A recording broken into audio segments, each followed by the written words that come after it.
A phone app. Ralph is a waiter at a taco restaurant.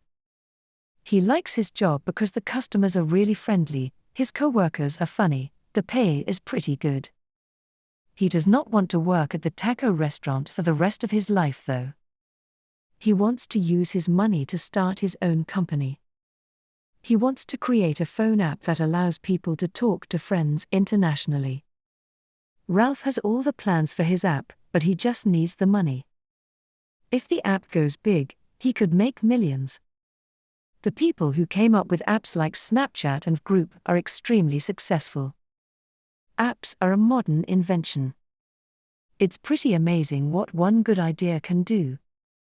Ralph notices a customer come in and serves him. Ralph compliments the man's watch. "Thank you. The truth is, I hate wearing it, but I need it because I have such a hectic schedule," he says. Ralph asks what he does for a living. The man explains that he buys apps from young entrepreneurs. Ralph jumps up and down with excitement. He tells the man about his app. He likes Ralph's idea and sets up a business conference meeting with him. Textbooks. Textbooks are really expensive. It is funny, because nobody wants them. Students just have to buy them because teachers want them to. Mr. Tan teaches an economics class, and he usually makes them buy a $200 textbook. Last year, though, one of his students tried to steal a textbook. That student got suspended. The sad thing is, the student stole the textbook because he could not afford it. Mr. Tan decided to change some things around.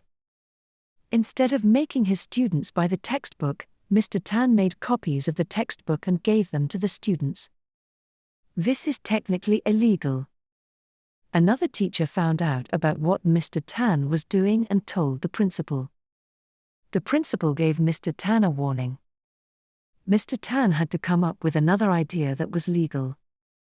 Mr. Tan decided to use online articles that were available for everyone to access. The students liked this idea because they did not have to buy a textbook. The principal liked this idea because it was legal.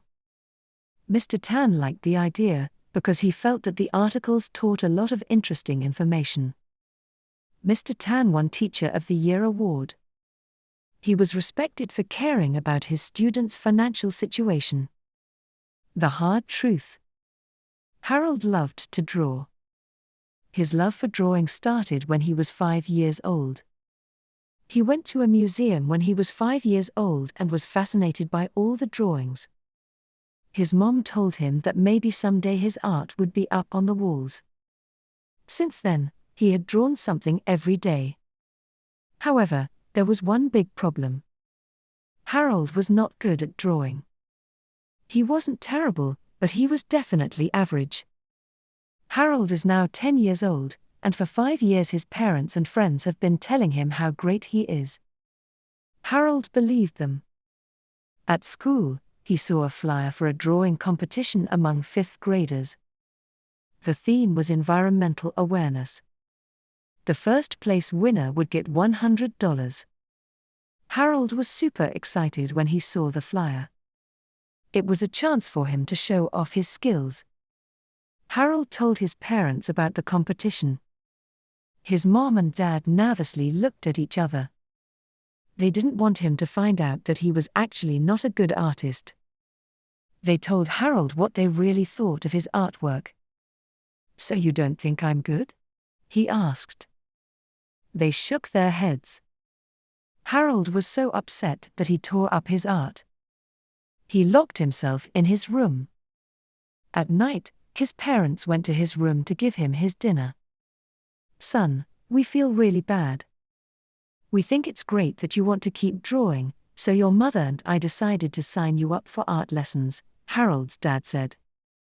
Harold ran up to his parents and gave them a hug. Eyebrow waxing.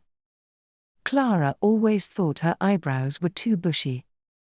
Having good eyebrows was becoming a very popular trend among girls.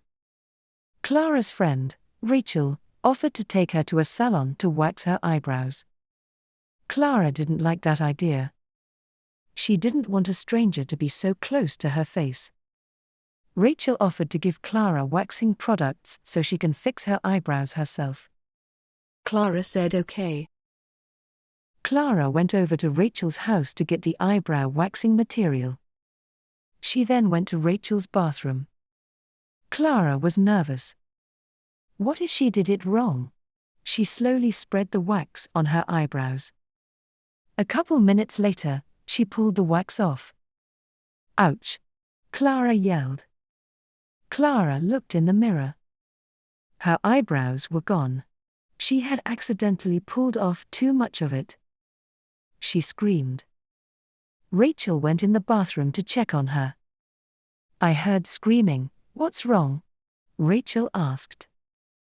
Clara turned around and pointed at her face. Rachel tried to hide her laugh. It's not funny, Clara said. Well, it kind of is, because you were worried that you had too much hair before, and now you have none, Rachel said. Fireball wings. Lillian loves spicy food. She has a high tolerance for it, which means that she can eat a lot of it without suffering. Sometimes, she even adds more chili to spicy food. Lillian and her friends decide to try the fireball wings at a popular chicken wing place in their town.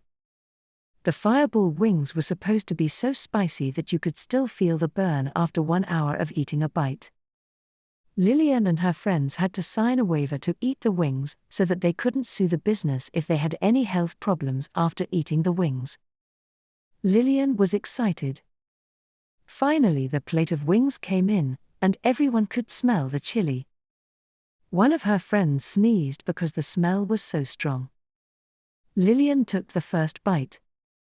It was hot. She started panting and breathing heavily. She drank some water, but it was still hot. Her friends ordered some milk for her. Milk is supposed to be good for dealing with spicy food. Lillian drank 2 glasses of milk, but her mouth was still burning.